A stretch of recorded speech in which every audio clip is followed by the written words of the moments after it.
I was blessed to perhaps to have known a number of people at some point. I was blessed, and at first I thought I was not blessed, to be a part of something called BART in New York City.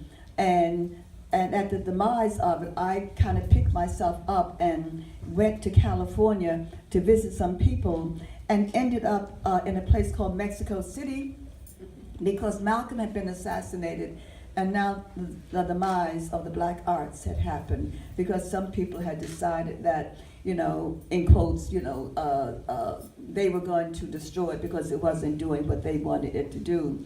And so I had left New York City to go to a place called Mexico City. And walking down El Paseo de la Reforma, someone called outside of a bus, Sonia Sanchez, Sonia Sanchez. And I thought, my God, even in Mexico City.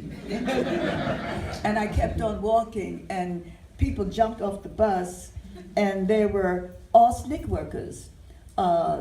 Jimmy Garrett, the sister who is now Muslim from Pennsylvania, Philadelphia, Zohara Simmons. And they were in there meeting with people, and they said, we've been trying to contact you for weeks. We're beginning something called Black Studies. And I was so thrown by what had happened to Malcolm, Brother Malcolm, and also to the Black Arts Repertory Theater. I said, boy, if they call it black, it's finished, right? And kept walking. But they kept walking with me. And I said, I'm in Mexico City to just go climb the pyramids. I had come to climb the pyramids. I needed a breath of fresh air from America. And I felt that if I could climb those steps and get up to the top of the pyramids, I would be able to breathe again. I taught for the first time creative writing to black folks. I taught black lit, walked into a classroom, wrote all the names that I knew from Du Bois on down, whatever. And none of the students knew any of the names except for two names. That was Malcolm and Martin Luther King. And so I taught, you know, and taught, so therefore they could know.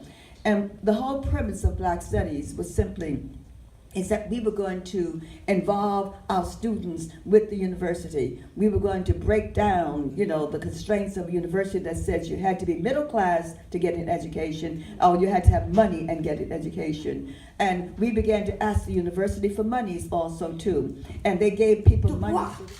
Garvey, right. And I'll tell you how naive, because students are, y'all were so hip. No, I was naive. I said, oh yes.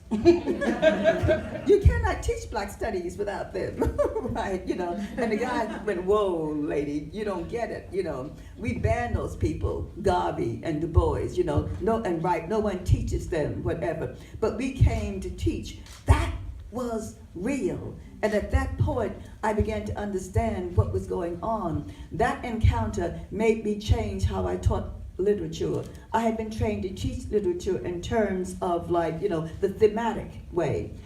I began to teach literature, Black literature, from an economic point of view, a cultural point of view. You understand what I'm saying? You know, that there were economics that impacted us as Black folks, you know.